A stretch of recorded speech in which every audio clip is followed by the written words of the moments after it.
الرحمن الرحیم، میں عثمان قاسم نصب ویلفیئر ملک فاؤنڈیشن سے سی ای او بن قاسم انٹرنیشنل کنسٹرکشن کمپنی۔ خود کو مصروف رکھیے۔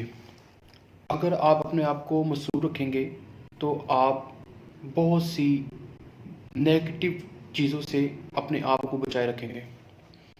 اور یہ بہت ہی غلط بات ہے جو یہ شخص بات کرتا ہے کہ زیادہ کام کرنے سے انسان کسی بیماری کا شکار ہو جاتا ہے۔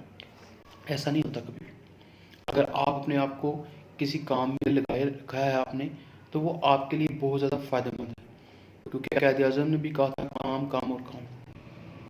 اس کے لیے آپ کو تھوڑی دیر آرام کرنا پڑے تو نو پرابلم، آپ آرام کریں، لیکن کوشش کریں کہ زیادہ اپنے آپ کو مصروف رکھیں، کیونکہ جب آپ اپنے آپ کو زیادہ مصروف رکھیں گے تو آپ کا شیطان بھی ہیوی نہیں ہوگا، اور آپ کے اندر بے شمار جو وسوسے ڈالتا ہے وہ بھی نہیں ڈلیں گے۔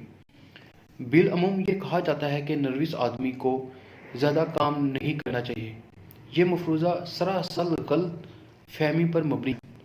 کام کی زیادتی بے شک ہر شخص کی صحت کے لیے مضر ثابت ہوگی، لیکن اگر ذرا اعتدال سے کام لیا جائے تو چاہے کوئی سا کام ہو، نہایت خوشگوار بن جاتا ہے۔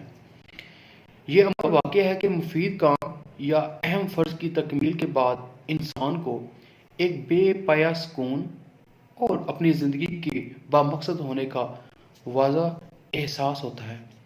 نروس آدمی اگر اپنے آپ کو کسی مفید اور بامقصد کام میں مصروف رکھے تو اسے اس کی دلچسپیوں کے مقابلے میں اپنی فکر اور غم کی شدت کا بہت کم احساس ہوگا۔ اگر آپ کو میری یہ ویڈیو پسند آئی ہو تو آپ میرا یوٹیوب چینل مہنو صاحب ویلفیئر فاؤنڈیشن کے نام سے لازمی سبسکرائب کیجیے گا۔ پاکستان زندہ باد، پاکستان پائیدار۔ اللہ